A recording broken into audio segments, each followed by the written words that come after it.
Hello everyone, welcome to Parankusam food and blogs. ఇవాళ నేను కాకరకాయ కొబ్బరి కారంని చూపించబోతున్నాను.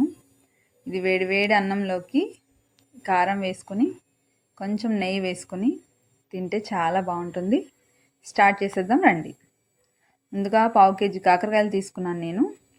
వాటిని నీట్గా చెక్కు మొత్తం తీసేసి పెట్టుకోవాలి.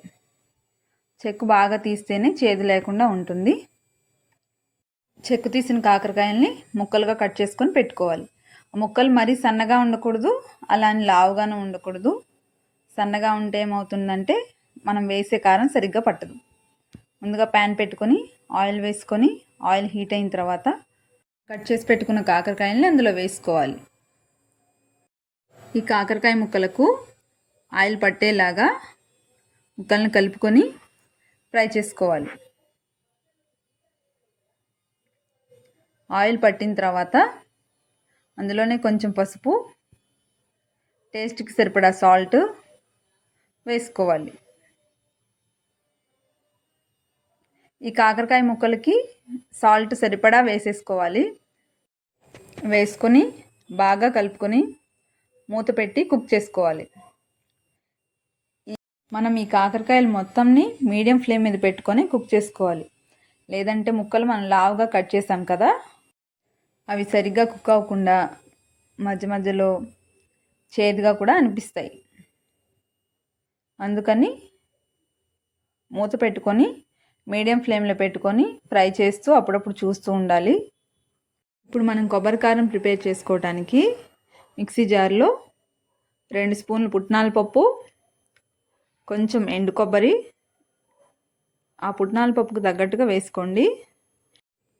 టేస్ట్కి సరిపడా కారం అండ్ టేస్ట్కి సరిపడా ఉప్పు కూడా వేసేసుకోవాలి. వేసేసుకొని గ్రైండ్ చేసుకోవాలి. ఆ తర్వాత అందులో 4 వెల్లుల్లిపాయ రెమ్మలు వేసుకొని మళ్ళీ మిక్సీ చేసుకొని పెట్టుకోవాలి పక్కన. చూసారు కదా, కాకరకాయలు కొంచెం గోల్డెన్ బ్రౌన్ కలర్ షేడ్లోకి చేంజ్ అవుతున్నాయి. ఈ కాకరకాయలు సరిగ్గా చేదు లేకుండా మగ్గిపోవటానికి మినిమం 1/2 అవర్ పైనే టైం పడుతుంది.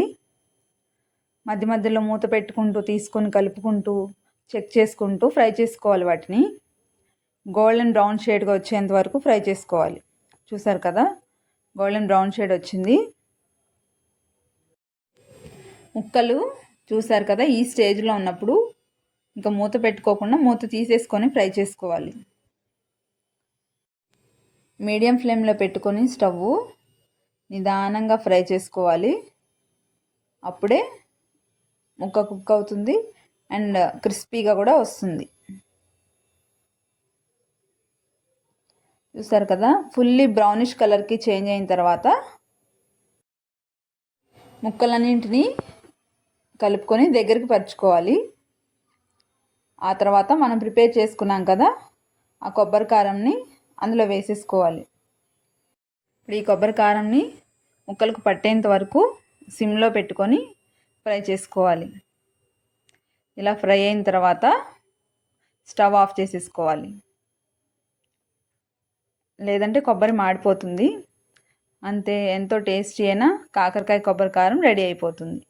వేడి వేడి అన్నంలోకి నెయ్యి వేసుకొని తింటే చాలా టేస్టీగా ఉంటుంది. వీడియో నచ్చితే లైక్ చేయండి, నా ఛానల్ని సబ్స్క్రైబ్ చేయండి.